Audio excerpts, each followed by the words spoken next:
Welcome to the Moss Report.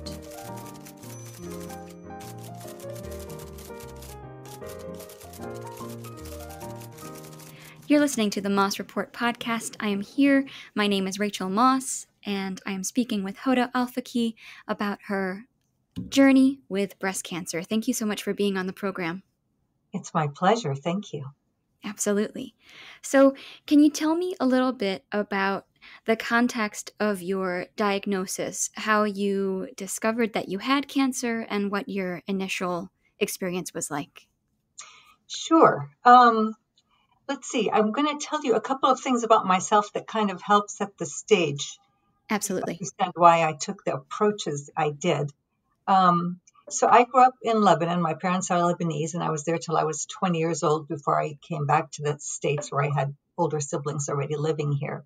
And I'm from a very large, very closely knit family. Even our extended family, in the Middle East, are involved in your life.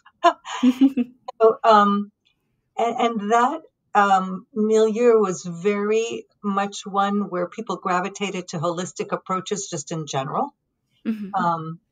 On top of that, I had a great grandmother who was a healer, and she kind of, and through our lineage, instilled in us all a very strong faith at our core.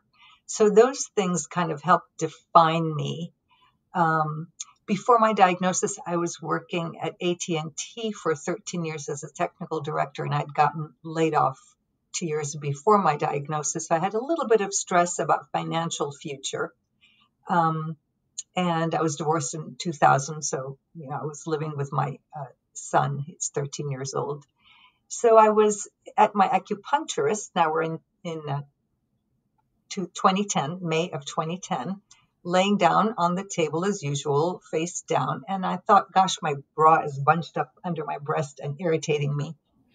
I got home. I actually noticed when I felt there was a rice-sized little lump in my left breast. And I contacted my doctor, and he said, to be safe, let's just do a needle biopsy and see what it is. And it was IDC, triple negative, grade 3 breast cancer. The suggestion was chemoradiation. And I want to say I wasn't fearful. It was sort of, oh, how curious. I'm going to have to deal with this right now. So when they said that, I consulted with a medical friend of mine, and she knew about Dr. Moss and said, before you take any action, I advise you call him and see what his opinion would be. And that's how I got in touch with him. Where were you living at the time? I'm in the San Francisco Bay Area. So this is where I live. I'm in Walnut Creek. So after you consulted with Dr. Moss and you went back to your doctor, how did that conversation go? What did you end up deciding to do first? Well, his advice was, my goodness, it's small, it's contained. I would say if you were my sister, I would tell you just get a lumpectomy, and I have some other suggestions, but certainly you don't take out the big guns at the beginning. So I was told my doctor, I'm going to go to an immune clinic in Orange County, and I'm going to do some natural approach, take some natural approaches to this. The oncologist wasn't very pleased, of course. She, thought that was not the best idea, but, she, of course, she had to let me do what I wanted to do. So sure, I did do that. I went down to Orange County, spent 2 weeks there, and was okay for a year. Who were you working with in Orange County? It was Dr. Ferry. Yeah. And then literally 1 year to the day, May 8th or 10th, actually, of 2011, I had a recurrence in the exact same spot as before where the needle biopsy had been done. This time, one lymph node was involved behind the chest wall, and they said, really at this point, with triple negative, you really should get chemoradiation and even a mastectomy. So I acquiesced, and I had a cafe that I had opened a couple of years before that was causing me a little bit of stress, and I think maybe that's what helped bring this about. But and I'd been trying to sell the cafe. And literally 1 week before my treatments began, I found a buyer. And the hour before my first treatment, we signed a contract. So you went into it with a clear mind. I did. And I have to tell you, the universe has collaborated with me ever since. It's been amazing. So how did that go then?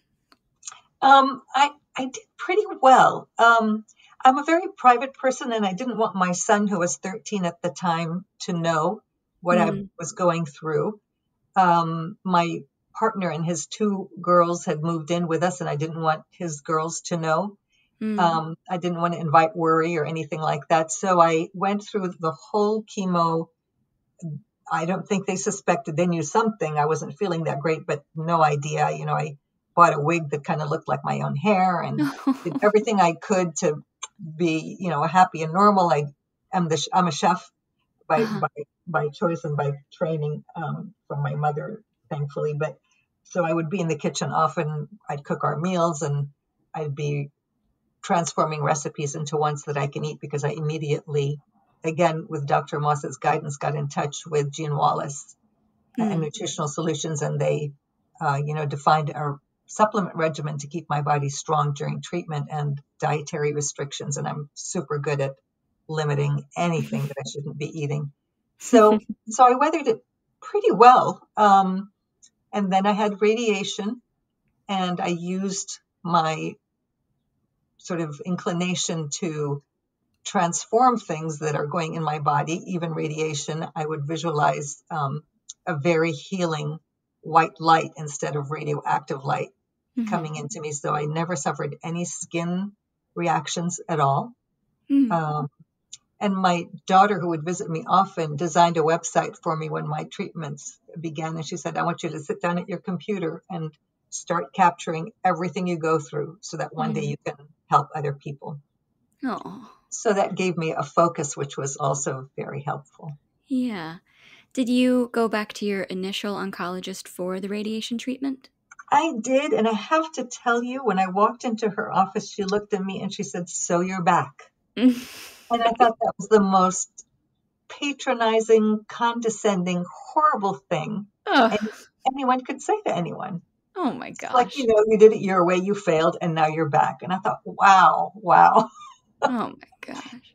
And my interaction with her, was never pleasant. I felt it was all fake. At one point, I had fluid building up in the lining of my lungs. And on the phone, when I told her I was having a hard time breathing when I laid down, and we had a sonogram or an ultrasound, she said, I'll bet you it's the effects of the cancer and the treatments aren't working, and we need to look for a clinical trial. This is on the phone.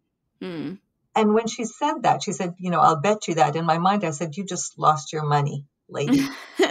And within the next week, I had to wait a week to get fluid extracted for testing because I was on blood thinners, and they had to wait for me to be off of them for a while. During that week, I have to tell you, Rachel, I spent many times a day focusing golden light, just healing that fluid. So I finally went back to the hospital, and they couldn't find enough to extract. And I kind of wanted to go look at her and say, and now I'm showing you how things work. But I didn't, I'm not going to do that. Maybe she was doing that on purpose to give you something to fight against. I think that was helpful. You're right. Some people need an enemy. Some people need an ally, Totally. And I'm super stubborn. I will not do what you tell me to do. Oh my gosh. How did she react when you started working with Jean on nutrition stuff? Did you tell her about that, or did you keep it to yourself? I'm not sure if I told her about that one incident, but I loved working with her and her staff. I learned so much from them. And I learned which blood tests to track. I mean, I was empowered to take charge of my own health. I wasn't going to allow someone else to tell me what works for me, because no two people are alike in any way. So she was central and continued to be for all these years. I still have a relationship with them. And she and I have talked on the phone and have even joked about collaborating on a cookbook together. So So during all this, I have to tell you the biggest part of my learning, and cancer is a request for learning.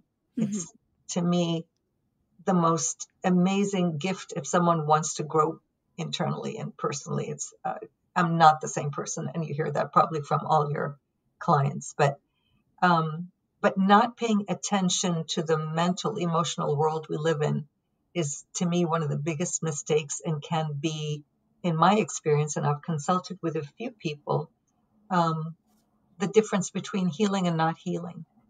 If your attitude is you're going to believe everything they tell you and the statistics they throw at you, your mind will find a way to fulfill that.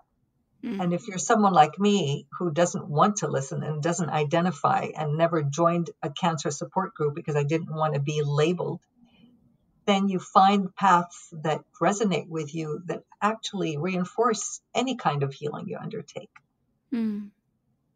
So that's been a huge part of my 10-year, 11-year journey.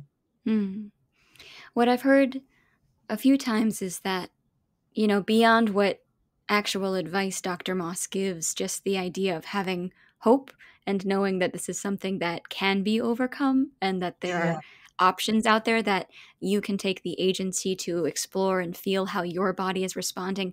It's that sort of self-reflection and optimism that is lacking in a lot of conventional oncology, that they come at it with a lot of negativity and tell you what they think your chances are, and usually it's not a super flattering number. And so just the introduction of here's how you can take charge of your journey can be helpful sometimes. Have you found that to be true? Absolutely. I mean, if I didn't, I would be doing things, not listening to my body. You can't not listen to what your body is requesting. And if you're in tune, amazing things begin to be revealed to you. I'll just give you an example. Another example is I had AFib 2 or 3 years ago, one episode, and they had to cardioconvert me. And then a year later, I had a second episode, and I was in the hospital waiting for them to come see me. And I thought, I just don't want to go through that again. Yeah. So waiting for the doctor, I tapped my sternum and I said to my heart, I said, please, let's not do this again. You know what to do. Let's not go through that again. Stop making a scene. Yeah. And then I set off the monitor and I thought, I don't know what I just did, but the monitor is beeping. And, the nurse came in and she looked at the monitor and she looked at me. She said, "Oh, you just auto converted." Oh my gosh. So this isn't unique. If you're in tune, your body begins to respond to you and you get to know what to do and what to say. I refused, I've had now 2 other recurrences of the same cancer. And I learned to listen and say no to, they only have one treatment. And for triple negative, there aren't many options. And I've said no to that because the benefit is so small and the risk is too high. So I've leaned into a lot of energy work that has tremendous results with many cancer patients and other types of illnesses. And I've learned those techniques and I apply them. And, yes, I keep getting other little tumors that show up and they're all external. Thankfully, my liver and all my organs have been fine. And I keep thinking, well, there's one more thing I have to learn. That's all this is. It's telling me there's one more thing I'm missing. But doctors have been stunned at the recovery I've made. In May 2017, I had to have a huge tumor on my breast that was jutting out about 2.5 inches, finally surgically removed because it was too close. My nephew, who's retired from oncology, was concerned. He said, "You need to see a thoracic surgeon." So I did. I'm of course open. I'm not unreasonable. And they took it out with 2 ribs on the left side. And the surgeon was sort of a pioneering surgeon at our hospital. And she wanted to put in some kind of structure to keep my lungs safe in place. So she put in 4 titanium rods that looked like a tic-tac-toe checkerboard. And I was in the hospital that first week. I developed pain at one point where one rod was attached to my clavicle. And she said, maybe that's come loose. And it was an 8-hour, the initial surgery was 8 hours long. It was pretty intense. It was her and a plastic surgeon. They had to take, a graft from my leg to put on my chest. And so while I'm still at the hospital a week later, I'm in a second surgery to remove 3 of the 4 rods. She wanted to keep one in. Plastic surgeon didn't want it there, but she didn't feel comfortable taking it out. Anyway, then 2 days later, I was like hopping into my bed from the bathroom. They couldn't believe I had even had surgery.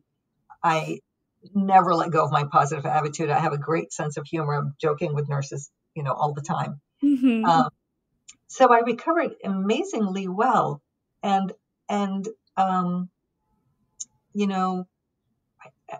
again, it's just being tuned in, you making the decisions. Like, don't let people make decisions for you unless you've done your research. And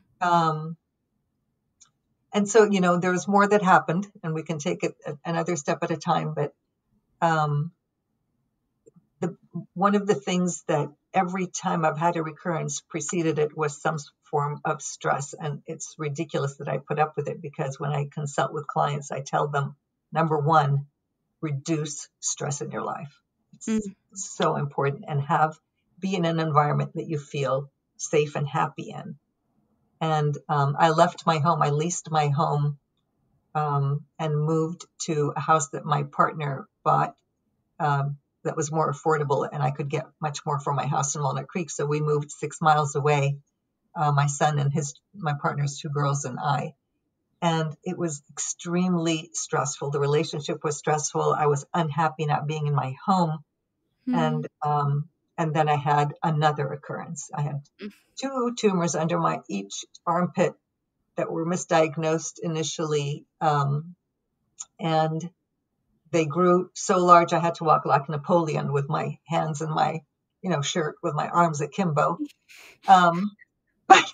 But I continued cooking, and, I was living alone at the time. I moved from the main house. My son by this time was old enough, and he left and moved to Portland where my daughter was living. So I moved out of the house into a cottage in our backyard just to get out of that stressful relationship a little bit. I was able to finish an adventure novel I was writing. It was a little bit lonely. I felt a little secluded. Most of my family are in Walnut Creek, super busy, so they didn't visit me there. And I wanted to be back home. My home is sort of my healing haven. But financially, it was difficult. I was semi-retired. So at that point, I decided I'm going to find a way to move back into my house. I'll just find a couple of roommates. I need to be back there. I'm going to get radiation to these humongous things under my armpits and see what happens. And so I did. My oncologist supported me. I had radiation to them. They melted away. I did have intense nerve pain for a while, and nothing alleviated that. And then I started acupuncture, and thank goodness that super, super, super helped me. Do you know what kind of radiation or drugs they had you on at that point? The radiation was just, sort of superficial to the outside of the tumors under my arms, a little bit into the shoulder. I didn't take any other drugs. I was doing low-dose naltrexone for a long time. Medicinal mushrooms I've always done. I tried SEACT for a month or 2, but nothing really, came of that. Hyperbaric oxygen didn't help with the tumors before we did radiation. I had a couple of sessions of that. Vitamin C infusions, I found a local place that did those, but, they weren't having an effect too. And that's why I decided I need to just go have them radiated. So they melted away, and my physicians said, you're just not going to heal. That's like major damage. But I did again. And they're like, well, finally, my thoracic surgeon said, when we talk about you, we talk about the woman who won't take no for an answer. And the healing machine, clearly. Yeah, right.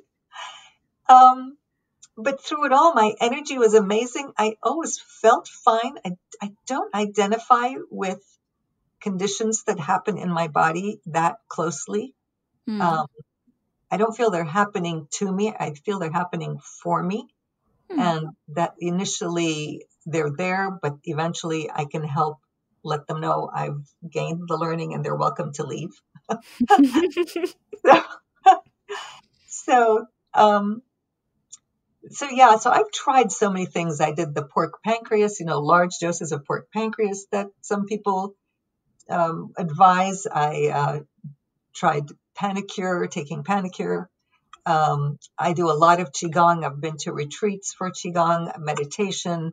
My biggest, I guess the biggest part of my life now is energy healing in a method that when used on mice in laboratory clinical settings, and there have been numerous clinical studies on this technique, when the mice are injected with cancer and they're daily subjected to an energy healer who knows this technique, their tumors go through the phase that they're supposed to. They get large, they explode, they implode, and then within 3 days, the fur goes back. You can't even tell they had cancer. And when they're injected with cancer again, they will not get it again. Huh. And not only that, the really amazing thing is any mice in the control group in a building miles away that were associated with the mice in the clinical study also healed. So it's a technique that's really gaining ground. It's a scientific approach. The guy who developed it is a super skeptic guy. He still will tell you today, it's not energy. I don't know what it is. I don't know what works. I don't know what to call it, but, and his experiments continue. He's an amazing man. So that's something I do daily, and I'm part of a practice group to get better and better at it. So much in the world for people to do. When they give you one or two choices, that's a joke. There is so much available to people to investigate, and then choosing the one that resonates with you has got to be the most important thing. Whatever you're going to want to do for yourself consistently. Yeah. And whatever feels right. It has to feel right. I've had 2 close friends that I was advising, and I knew that they weren't going to make it because they lived in fear. One of them said, "Oh my God, I don't want to do chemo, but I have to, but I don't want to." And I kept saying, you've got to get to a place where you feel it's going to help you. And sure enough, she didn't make it through treatment. And I don't think the cancer did it. I think her fear did it. So not paying attention to that, to me, is a big deal. And that's why I think Dr. Moss also isn't very fond of statistics. I'm super not fond of statistics because they ignore the most important data. What is the person's attitude? What's their support system? What else are they doing?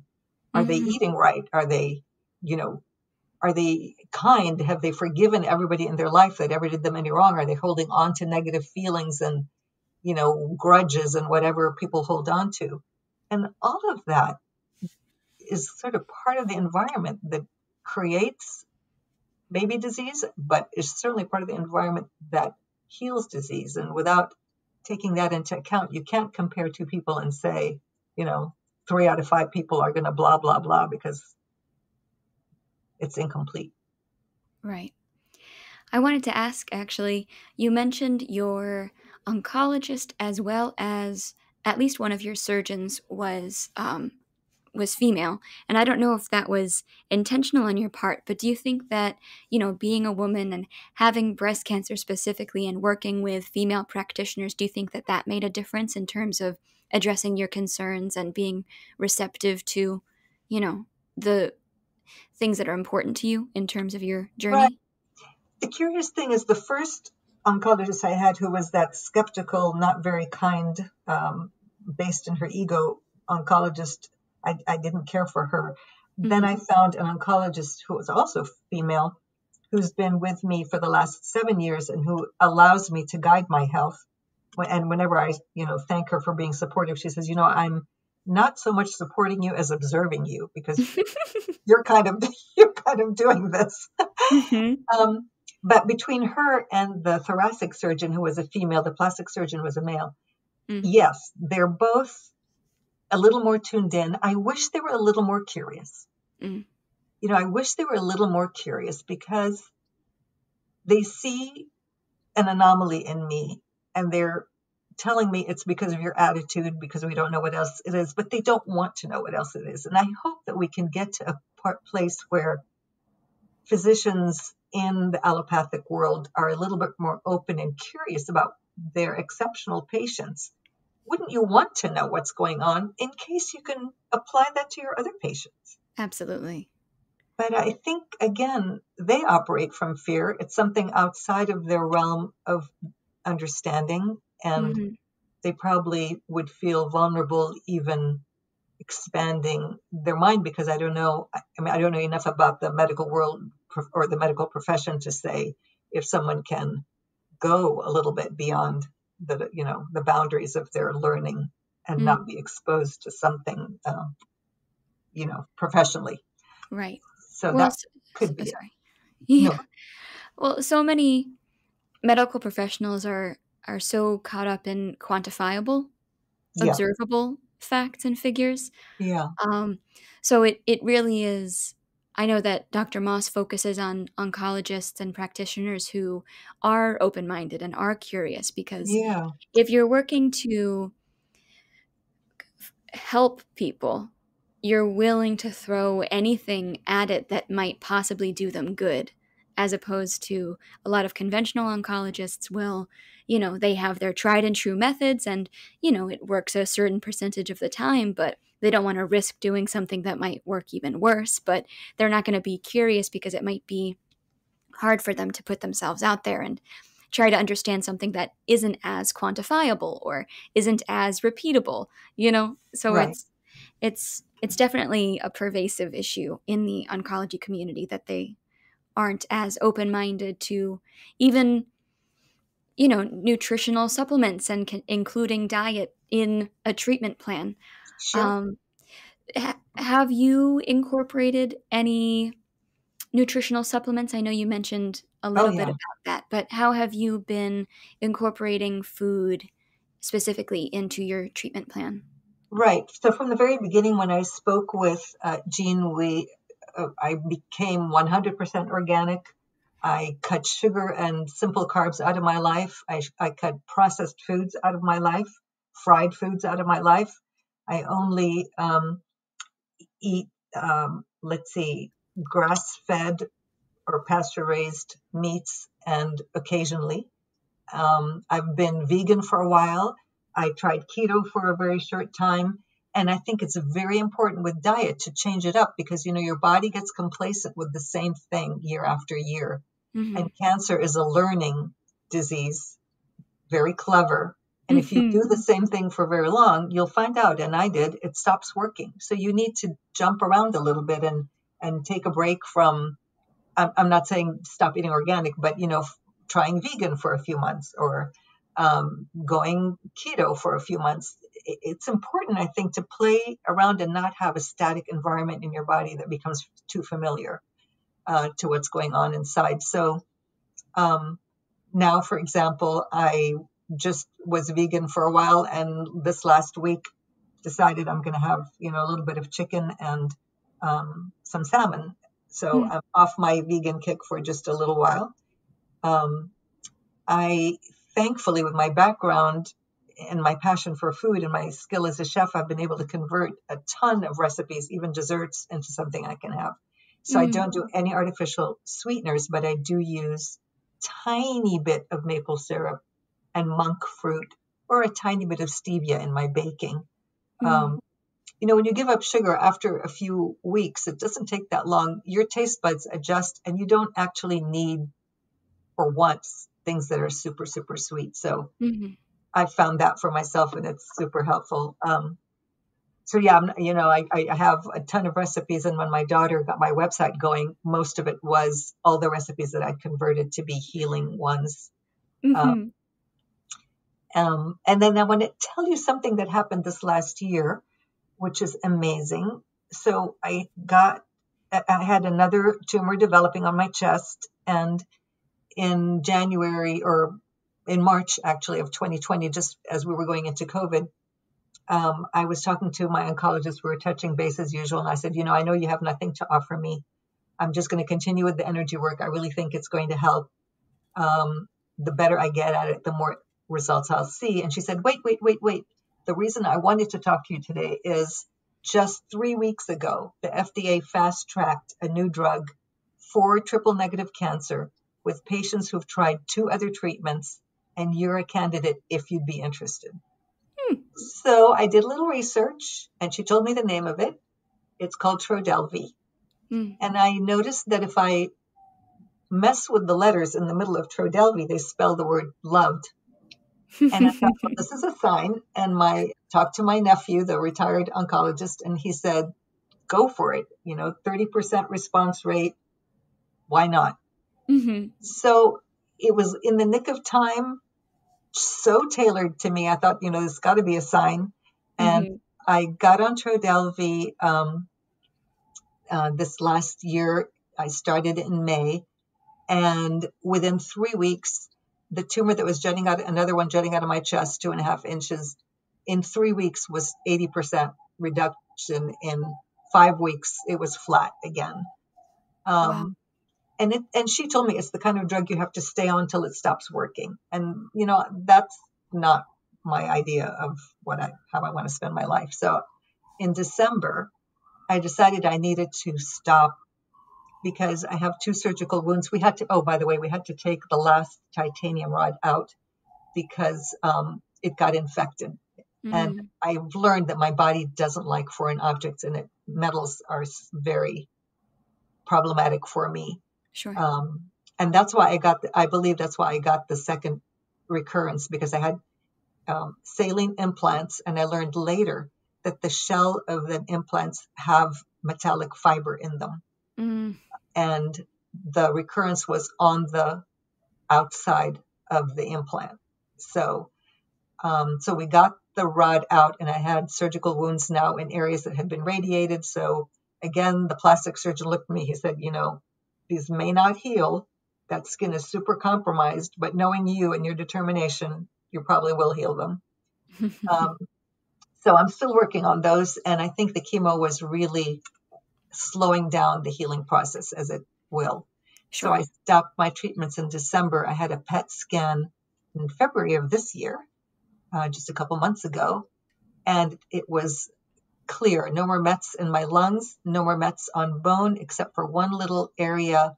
There's a 3-centimeter area that lit up on the sternum where one end of the rod had been. And we're not sure what that is yet. I'm working on it. I'm going to get a biopsy done, but in the meantime, I'm dissolving it. So that's where I am today. I do acupuncture every 2 weeks. My diet is still pure. And I've discovered, again, this is the way the universe is, things fall in my lap.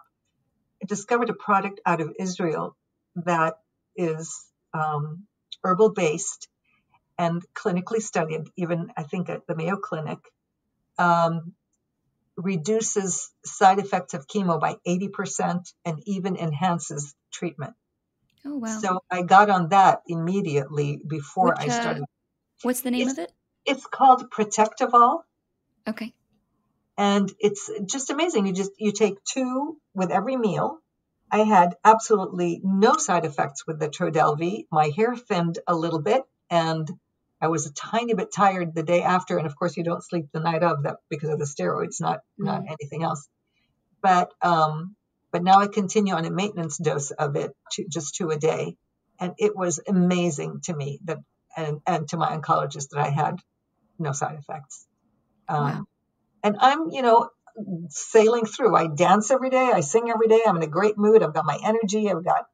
I'm blessed with 1,001 things in my life. And I make a point of letting the universe know that I appreciate those things, because how is it going to know what to give me and what not to give me if I don't say thank you for the things I'm appreciative of? So it's been the most amazing journey. I'm blessed to be a role model to the women, so many women in my family who come to me with, questions and advice. And I can't think of a more life-altering, magical experience than this has been. Well, I'm so glad that you were able to share your story. Thank you. Yeah. If you could give one piece of advice, I mean, I know that you've been working with people and counseling them as well, but if you could share one insight from your experience with the people who are listening, what would it be? It would be, please don't believe cancer is life-threatening. It's becoming a chronic illness, not, a terminal one.